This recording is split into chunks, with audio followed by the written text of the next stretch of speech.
बघा, याच्यामध्ये महत्त्वाची गोष्ट म्हणजे आमच्याकडे येणारी संख्या जी आहे ती जास्त आहे आणि त्या जास्त संख्येमुळे आम्ही आमच्या कार्यकर्त्यांना न्याय देऊ शकणार नाही.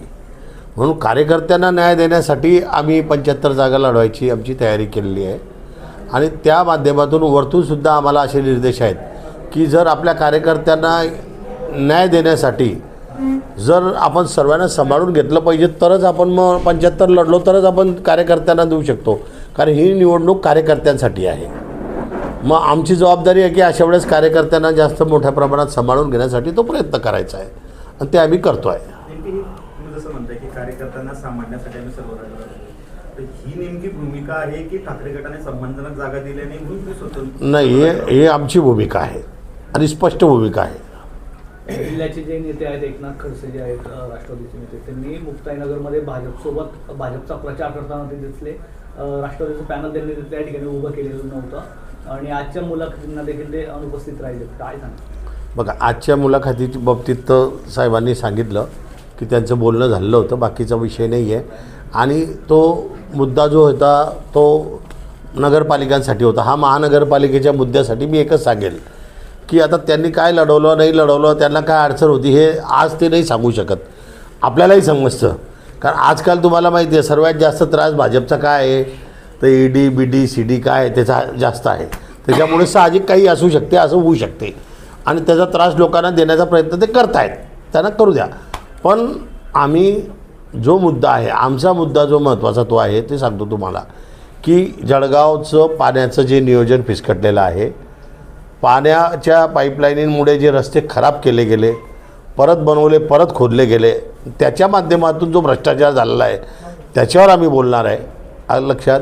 त्यानंतर निकृष्ट दर्जाची जी कामं चाललेली आहेत आणि करोडो रुपये तिथे पचवण्याचं काम जे चाललेलं आहे त्याच्यावर आम्ही बोलू. मग दिवाबत्ती असेल, लाईट असेल, सर्व जे काही स्वच्छतेवर विषय आहे, भरपूर काही विषय आहेत, अतिक्रमणांवर विषय आहे.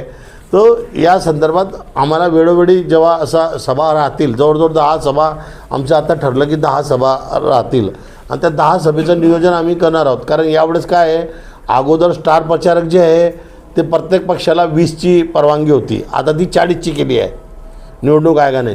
मग त्याच्यामुळे 40 जे आमचे प्रचारक असतील महाराष्ट्रामध्ये ते येतीलच, त्यातले जे काही लोक पक्ष नेमतील त्यांना देतील ते.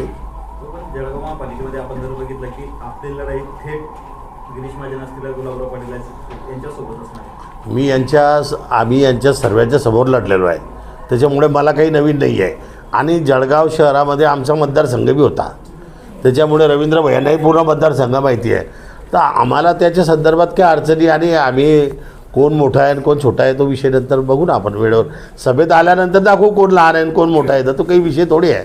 आणि मी अशा लयच लोकांना आम्ही निपटलेलं आहे पहिले आणि उद्या बी निपटायची तयारी आहे, असं काही नाही. भाऊ, तुम्ही बोलले की भाजप जे ED असेल किंवा इतर कारणं जे आहेत ते पुढे केले जातात, मागे लावली जाते, ED मागे लावली जाते आणि नेत्यांना लांब राहावं लागतं.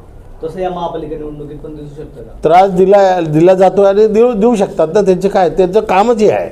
एकनाथ खडसेंबद्दल तुम्ही स्पेसिफिक? मी नुसतं एकनाथ खडसेंबद्दल नाही बोलत आहे, मी पूर्ण महाराष्ट्राबद्दल बोलतो आहे, भारताबद्दल बोलतो आहे की अशा पद्धतीने त्रास दिला जातो आहे आणि अशा पद्धतीने उमेदवारांना सुद्धा त्रास दिला जाईल. बरं, मी सांगतो, पण त्याची काही चिंता आम्ही करत नाही, आम्ही बरोबर करू काय करायचं आहे. सर, आपने घोषणा की 75 नगर सेवकों के लिए मतलब आप लोग ये करोगे, लेकिन इससे पहले जब देखा जाएगा तो राष्ट्रवादी की ओर से एक भी नगर सेवक नहीं था. तो अभी आपको कितनी उम्मीद है कि आपके यहाँ से मतलब कुछ नगर सेवक चुनकर आ ही सकते हैं, इतने आई? इसका कारण ऐसा है कि पिछले टाइम जब नगर पालिका और हाँ हिंदी बोलो, हाँ मराठी, याचं कारण असं आहे की पूर्वी महानगरपालिका आणि नगरपालिका या सोबत झालेल्या होत्या. आता आम्ही नगरपालिकेवाले आम्ही फ्री झालो आहे, त्याच्यामुळे आता महानगरपालिकेमध्ये आम्ही तशा पद्धतीने उतरू आणि आमचे जे नगरसेवक निवडून येणार आहेत त्यांना प्रत्येकाला एका नगरसेवकाला जबाबदारी देणार आम्ही आणि त्या पद्धतीने आम्ही कामाला लावणार. मग दाखवू देऊ ताकद कोणाची येतं ते. आता काही 23 जसं जसं परिस्थिती येईल विड्रॉलपर्यंत ते बघू आपण.